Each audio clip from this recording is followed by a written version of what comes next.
Welcome to Sponsored Post Podcast, behind the lens of how influential content is made. I am Justin Moore. I'm the founder and CEO of Trending Family, which is an influencer marketing agency that launches campaigns with family-friendly influencers. Today, I am so excited to be joined by Ray Powell, who is a managing partner at Stir Brands and Entertainment. Ray has extensive experience bringing brands together with digital influencers, film, TV, talent, and music to create compelling marketing campaigns. His clients include Universal Pictures, Warner Brothers, Lip Smackers, Watch Mojo, and Disney, and many more. Welcome, Ray. Hi, Justin. Thank you for having me. Absolutely. It's great to have you on the podcast, Ray. So why don't we kick it off and share a little bit about how you got into influencer marketing? Share kind of your background and story. Sure. Well, I've primarily been working between brands and entertainment for the majority of my career, largely before influencers were even a thing. Out of business school, I was a brand manager for Mattel, working between games and licensed properties from Disney and Harry Potter and that type of thing. And I'd gone on to an agency called Davy Brown Entertainment, which is one of the premier branded entertainment agencies, an Omnicom agency. And there I produced branded concerts and tours for SiriusXM Radio and Jägermeister, which is an amazing experience getting to work with and many times tour with a lot of great artists like Kenny Chesney and Eric Church in the countryside and rock bands like Korn and Pennywise. But then I had the great fortune of going to Disney, where I was for several years heading up the brand partnerships team for the Disney Music Group.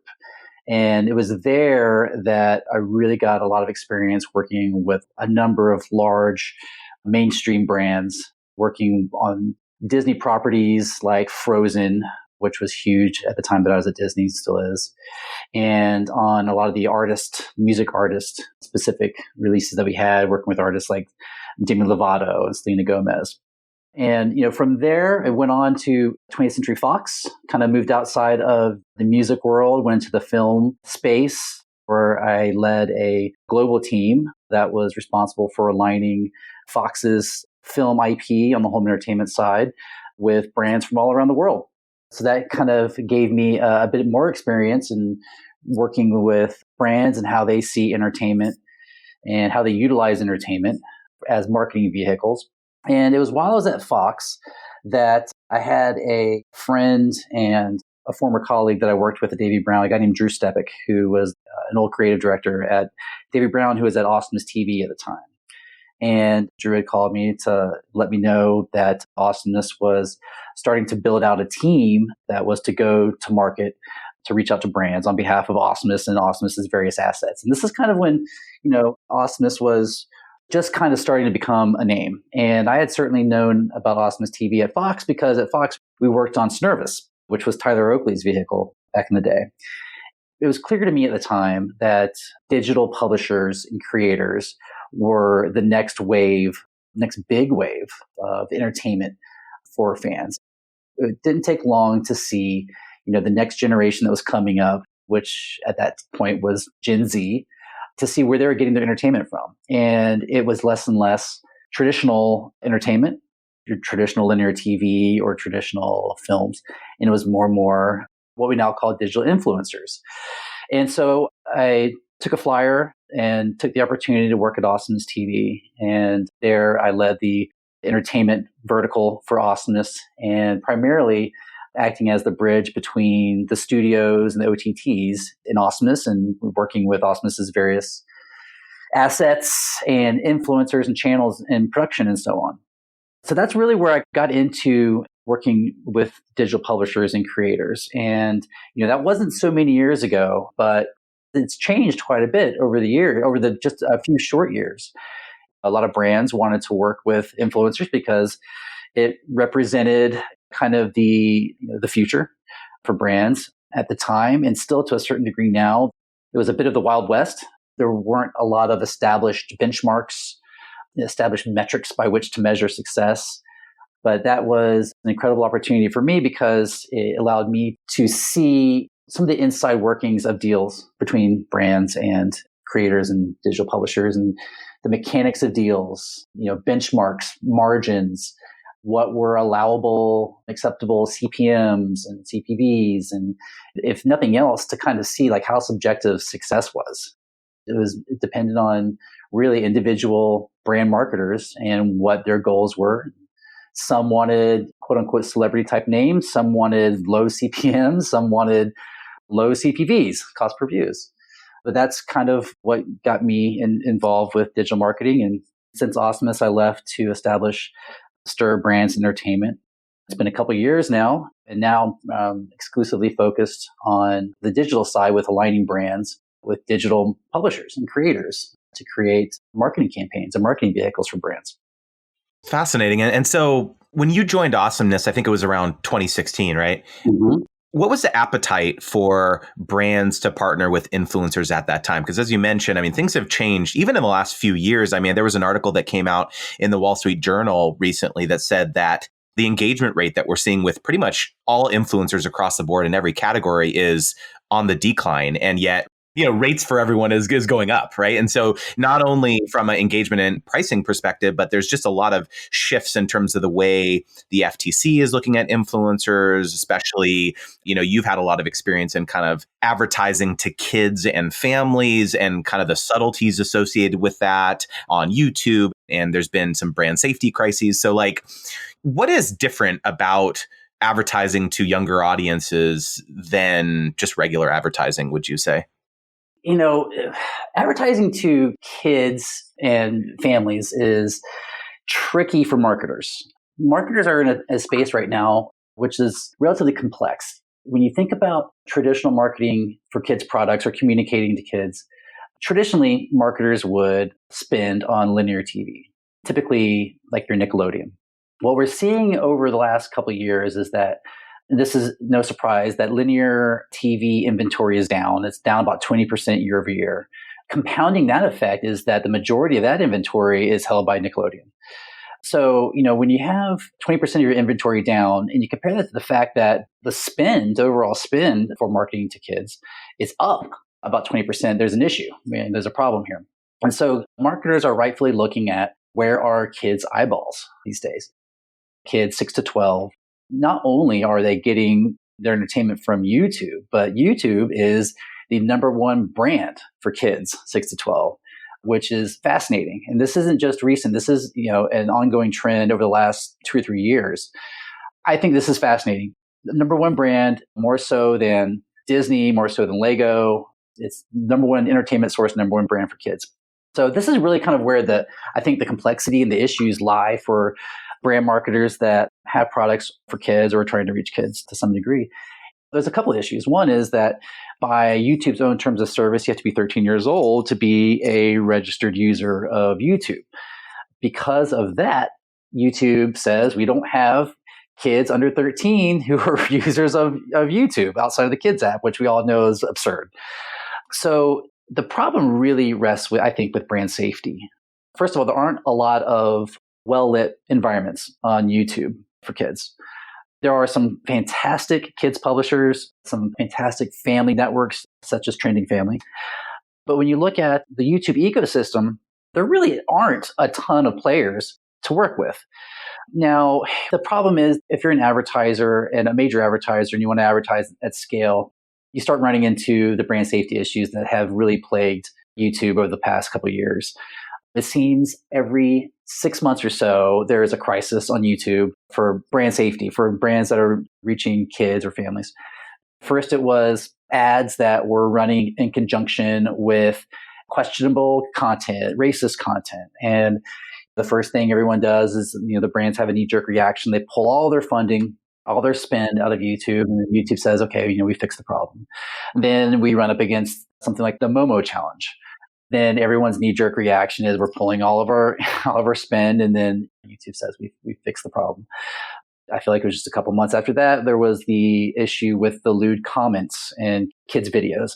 And so it's over and over again. And part of the problem is the fact that just YouTube is so huge. The environment, the number of videos, the amount of content is gigantic, and it's difficult to police.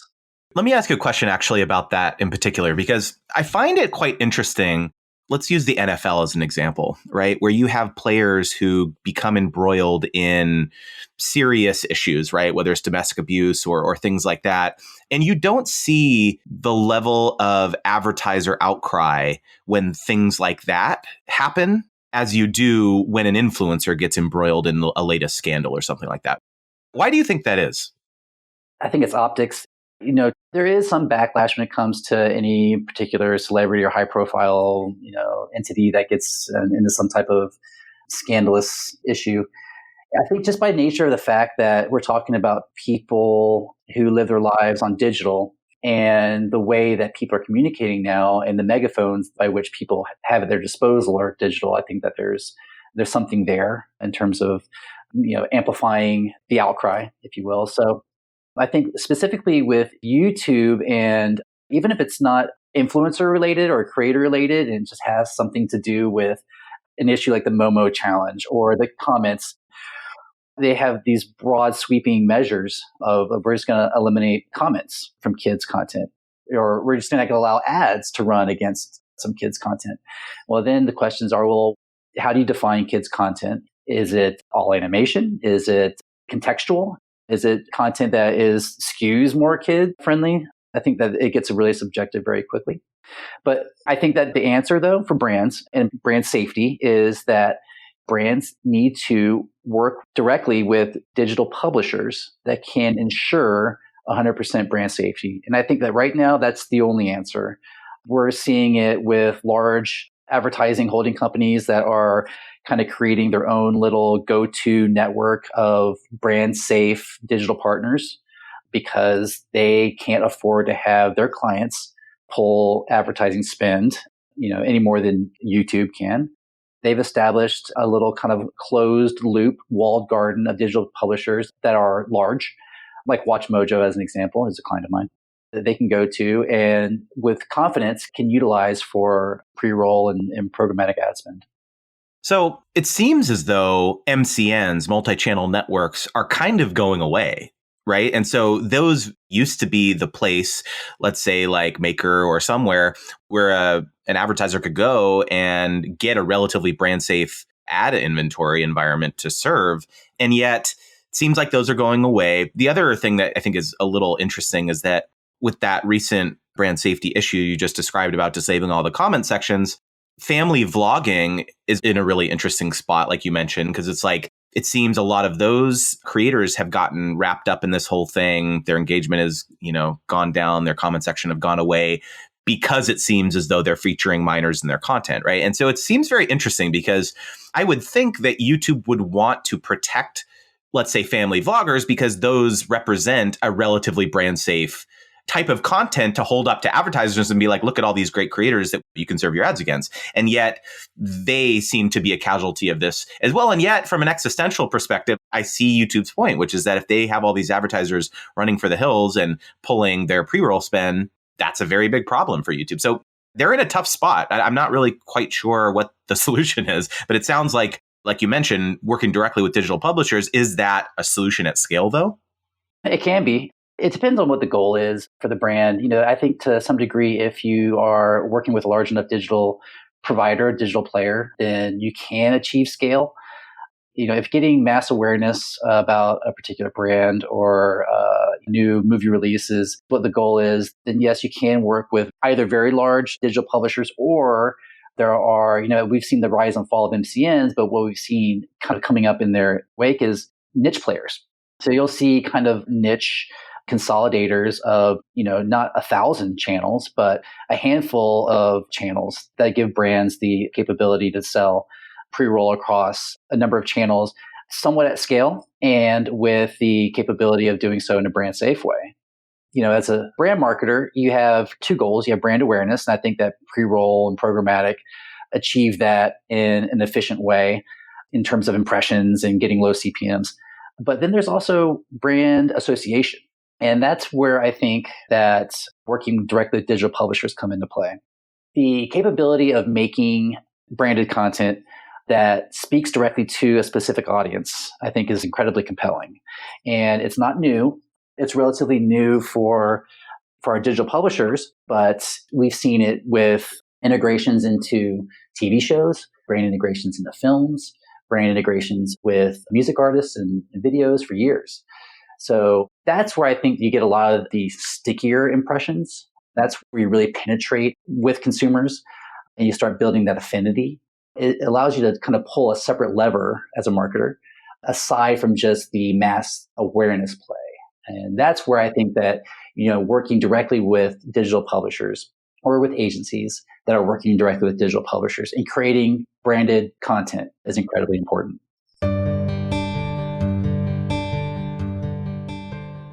I want to talk a little bit about licensing and merchandising, because I think we're seeing that come much more into play. For example, with like Ryan Toy's review, he has a very successful line of merchandise at Target and Walmart. And there's, a lot of these larger influencers. I mean, this has been done for a while with a lot of beauty creators, with co-branded palettes with these cosmetics companies. So it is a very successful model, but I think we're starting to see that with especially kids and family creators. For brands who have that ability, right? You think of like the Mattels of the world and the Hasbros of the world, and thinking about this much more seriously in terms of how they can solidify these much more deep connections with creators. How important is that in terms of, I guess, from the influencer's perspective, diversifying their revenue streams, but from the brand's perspective to extend their own brands by partnering with influencers beyond just branded content? How important do you think that is? As influencers and digital creators continue to mature, I think that we'll start to see a little bit more of that. Right now, what we're seeing is the need for creators to diversify their revenue streams, to be a little bit less dependent on YouTube for income, and to find other ways to make money, or at least other ways to capitalize on the success that they have. And I think that's going to solve a lot of problems for creators, especially when it comes to burnout and the need to constantly chase the algorithm. And that is to find other ways of making money. And this is something that we saw with music artists not too long ago, when there was the shift from selling physical products to digital, and there was the need for music artists to start to build other revenue streams other than selling music. And what they did was they started depending more on tour revenue and merchandise revenue. So I think it's a natural progression. I think it's smart. And I think that any creator that is starting to build a sizable audience should start looking into. Do you think that brands are doing this to capitalize on this cultural moment of how popular influencers are right now? Or do you think this is a serious sales tactic? Well, I think it's probably both. Everyone's in it to make money. There was just a report a couple of days ago. The cosmetics collection from Jeffree Star and Shane Dawson is projected to make $35 million. And that's just in one retail outlet and online D2C sales. So, cosmetics is big. We've seen that now for a couple of years. But, for any influencer, any creator, I'd say, look, there are staple items that you can easily create, sell. Everything from your traditional t-shirts and hats and whatever. But, there are what's unique to the creator's brand. Like what's unique to the creator's brand that makes sense from a brand extension perspective. We see like Binging with Babish has his third cookbook is coming out. Tours, we've seen a number of successful tours. Dude Perfect just got off a highly successful tour this summer. Yes, they are Dude Perfect, but to a certain degree, people like the IRL experience. But I've seen everything from wearables, your shirts, your sweatshirts, headbands, and belts, to pins and candles and, all kinds of different things. So I think it's what's unique to the brand, what's in the essence of the creator's brand that you can create and sell. Yeah, interesting. So let's shift gears a little bit. I know you do quite a bit of work for entertainment companies, like Universal Pictures or Warner Brothers. Talk a little bit about how they use digital publishers for marketing effectively. Sometimes it's a little hard to see if you're working with digital publishers or influencers, how much the needle is being moved, right? Like how many butts do they actually get in the theater or things like that, So how do they approach using influencers effectively? Yeah. I think that attribution is still relatively opaque. It's really difficult to understand how many butts in seats that influencers are driving. But that's not new to the advertising world. It's always been largely a mystery to understand how many tickets that billboard sold or that ad in that magazine sold. We're actually getting better about it. And I think that there are more and more attribution models and companies that are coming out that are allowing the studios to have some insight into what's driving their ticket sales. But we've come a long way with entertainment companies and studios specifically on using influencers. What I have found is that for the most part, each studio is relatively different in how they approach it. There are kind of two ways that they use influencers and digital creators. One is on the PR side.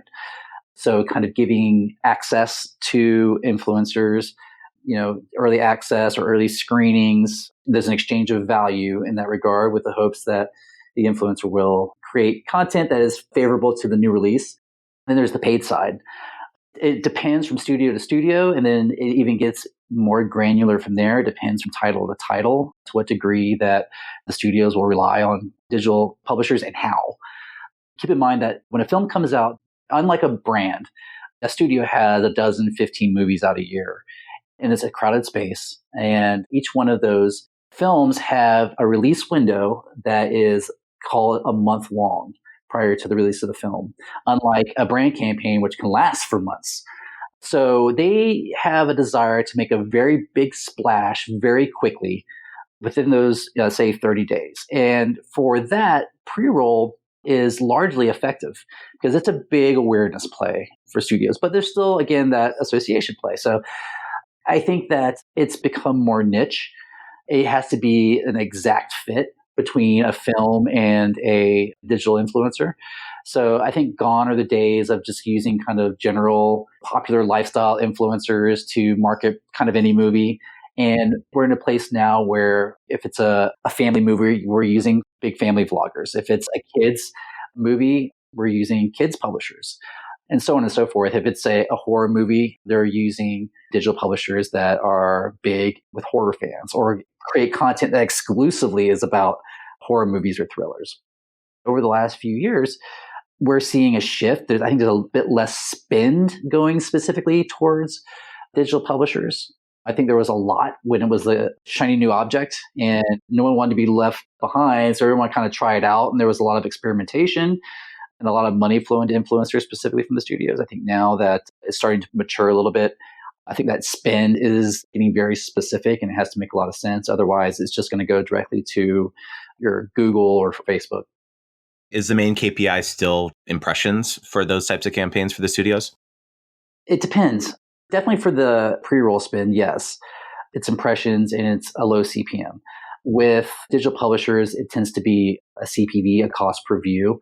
No one wants to overspend on content that's going to generate a relatively low number of views.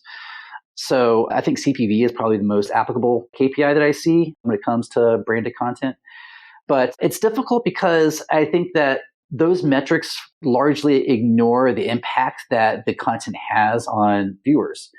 Taken as a whole, one great video is an impression, so it's not fair to really equate that one impression with the one impression that the driver on the road is getting when it passes a billboard. We see studies all the time that say that influencers now have as great or greater impact on buying decisions as people's friends do. I think that's overlooked when you look at it from just what we call a spots and dots point of view. What do you make of Hasbro buying Entertainment One? I mean, obviously, Hasbro is a traditional toy manufacturer and they're buying a media content company, right? So what do you think of that? Well, there are two big reasons behind that acquisition. It was a big one, too. One is the fact that Peppa Pig, one of the major properties for E1, is insanely popular in China. I think there's a practical reason there that provides a lot of inroads for Hasbro into China. I think the other reason is that Hasbro has a good presence with preschool, but Hasbro doesn't have a large proprietary preschool presence. They don't have a number of strong proprietary properties in preschool, and I think that the E1 acquisition probably provides that. They have Peppa Pig and PJ Masks. both of which I'm extremely familiar with because I have a 3-year-old. Same, extremely same. And I know they have a couple of other properties, but I feel like I'm sure there are all kinds of other reasons that the acquisition makes a lot of sense to Hasbro, but I feel like those are probably 2 really big reasons for that acquisition. On the subject of acquisitions, just a minute ago, you were talking about how the space is changing so much. It feels very saturated in terms of the amount of people in this space, whether it's influencer platforms or influencer agencies or MCNs or digital publishers. Everything still, I think, feels quite complicated. I know things have codified a little bit since the Wild West days, but still, if I'm sitting here as a brand, let's say I'm a major CPG brand and I want to do some branded content, I think it still feels very confusing about how to get into it and who to work with based on my goals. Do you see that saturation continuing? I don't know how much it can continue. I see the confusion too, and I work in the business day to day, and I'm sure you do as well. There are a lot of players in it, and we've seen just over the last few years an increase in creators as it's become more popular, an increase in, major agents have come on to take on digital creators. Management companies growing to handle the careers of major. We mentioned this a minute ago, but there was the rise and fall of the MCNs, and what's come behind them are some of the niche players. And then you have no shortage of platforms, like marketing type platforms, technology, agencies, everything from kind of your small consultancies, which I run, to your large agencies getting into the game as well. So I'm not sure how much more saturated it can get. I think to some degree, we're going to start to see some consolidation. At this point, if I were a brand and I didn't have any prior experience in the digital publishing world or influencer world, I wouldn't really know where to start. I think to a large degree, it comes down to relationships. And it's who do you trust? Who do you have a working relationship? Who has provided you with good service in the past? Who has come to the table to give you good counsel and act as an advocate for you in the influencer world? But I think there's still a lot of shifting left to be done. There has to be. There's just too much going on, and it's only growing in terms of spend.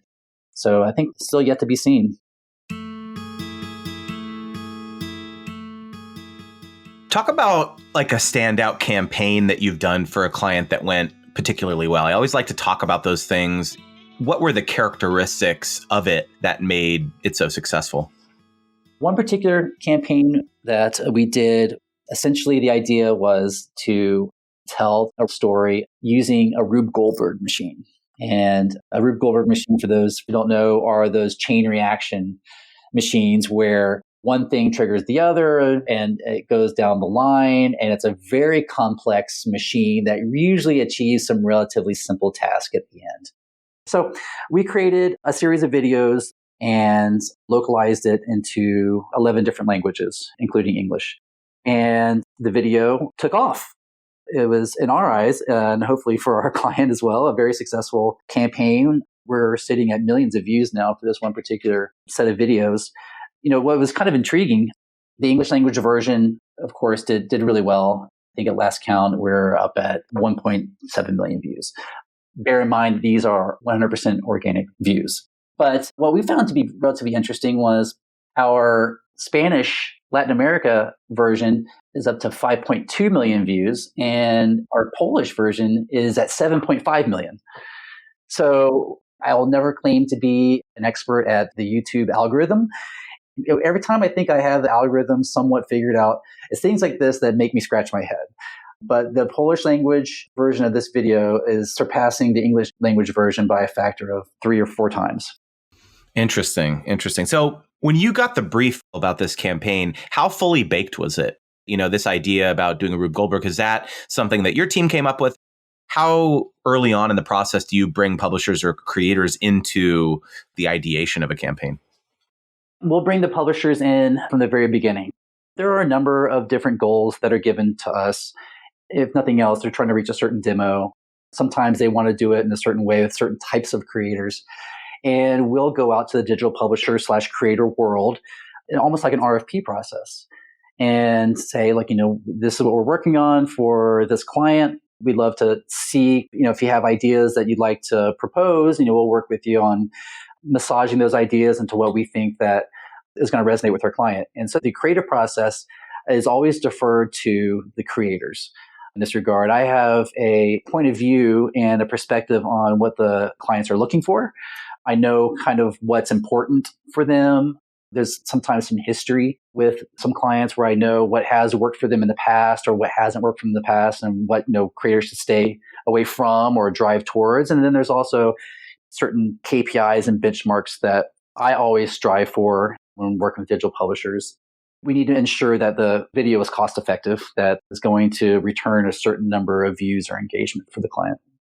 So do you have like a standardized playbook of how you advise your clients to do influencer marketing? Let's say it's a new brand that you've never worked with. I mean, do you suggest certain platforms to work on? Is there a standardized set of KPIs, like you mentioned, that you're kind of encouraging your clients to track these days? Well, I wouldn't say that there's a playbook. I think everything is custom.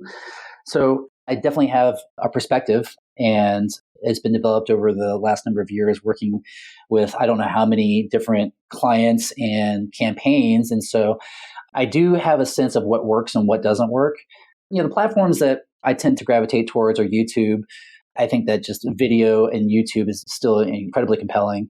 Sometimes when we're working with some types of influencers, it might be more Instagram based. I don't really focus a lot of campaigns on Facebook, but I'll use Facebook as an additional channel, as an additional platform. And I advise my clients on certain level of size creators, which I found to be more effective than others. And then just metrics. I'm a big believer in that production costs don't have to be high, shouldn't be high, especially when we're talking about platforms like YouTube.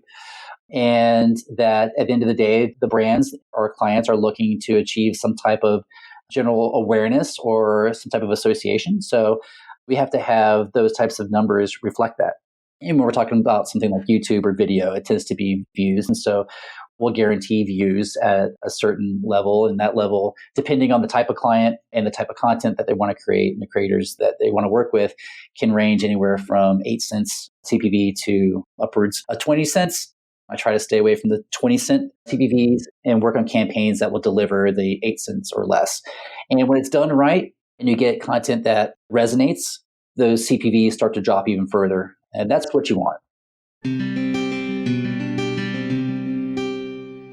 Do you ever have to have a conversation with clients about reconciling the fact that they're actually getting a piece of content in addition to an efficient CPV? You know what I mean? Because I think some clients, especially ones that are kind of more media focused, look at the CPV or the CPM of an overall campaign as the end all be all and discount the fact. Because I think a lot of creators definitely don't value the fact that they're kind of a production company in a box sometimes, right? Like they're producing it, they're shooting it, they're editing it, they're distributing it. Do you ever have to have a conversation with a brand about kind of the holistic ROI of working with a digital publisher or an influencer beyond just an efficient CPV? I think I've been lucky enough to not have to have that conversation too much. And I think it's mainly because my clients are relatively savvy in the space already. But you bring up an interesting point. I'm sure that especially if it's a brand or a marketer who has no experience or very little experience and maybe is only exposed to some of the bad news that comes out, there probably will be some type of explanation. And I think that explanation and kind of getting them to the point of understanding influencer marketing probably goes much further even beyond just those points, and just kind of understanding the overall value of working with influencers beyond that. But it's a great point. And luckily I haven't had to have that conversation. No, absolutely. So, I mean, we've talked about quite a few things in terms of trends and how things have developed up to now. What do you think is next for the future of influencer marketing? I mean, the thing I think is always kind of interesting is whenever influencer marketing gets discussed in terms of cultural zeitgeist, it always seems to be about these brand safety crises, like some crazy thing happened, some influencer did something nutty or something like that. And yet it seems as though when influencer marketing kind of surfaces in greater pop culture, that it's always kind of a negative thing, and it's popular to kind of roast on people who are aspiring influencers today. And yet it continues to be a very successful business, And so I'm kind of curious, like, where do you think we're moving and what are some of the trends that you think we're going to see? Well, just going back to your other point, I think that People focus on the bad news more so than they do the good news that comes out about influencer marketing. But influencer marketing is done really well. It's really seamless. It has an organic feel. And if it's done right, it shouldn't be making news. It should just be doing what it's meant to do. I think that the bad rap that sometimes that influencer marketing gets is a typical story of a couple of bad apples. It's a couple of bad instances, high profile bad instances that are tainting the lens by which a lot of people see influencer marketing. But I think influencer marketing in and of itself is not going anywhere. It's only going to grow. Brands using people of influence is not new. The only thing that's relatively new is just the platforms and kind of the direct to audience, direct to consumer messaging, that influencers have been able to utilize over the last several years. That's what's new. I don't think that we're going to see any drop in brands wanting to utilize people who can sway the opinions or have some type of influence on people's buying decisions. Now, where those particular influencers or creators are creating their content will probably likely continue to evolve and change. If I knew what those new platforms and the new mediums are going to be, I'd be a wealthy man. But I think it's safe to say, even just looking over the last number of years, that it's a space that moves very quickly. But there are going to be more and different and growing numbers of different types of influencers, whether it's, esports and gamers, your live platforms. So it's yet to be seen. I think that as long as we keep our eye on the ball, and that is, brands using quote unquote influencers to deliver a message and to affect a consumer's perception of their brand and what that brand means to them, regardless of what the platform is, and be willing to pivot and adjust as new platforms come about. Look at TikTok. That's a great example. TikTok represents an enormous opportunity for brands to utilize influencers on a different platform other than the ones that we've been using the last couple of years. So. Super interesting. Well, thank you so much for joining me today, Ray. So how can people find you or contact you? You can reach me by email, ray@stirentertainment.com. Fantastic. Well, thanks again so much. Well, thank you, Justin. Thank you for having me. You've just listened to the Sponsored Post podcast with your host, Justin Moore. You can subscribe to hear more great interviews and episodes via Apple and Google Podcasts, Stitcher, or wherever you get your podcasts. For more information on Trending Family, you can visit www.trendingfamily.com. See you next time.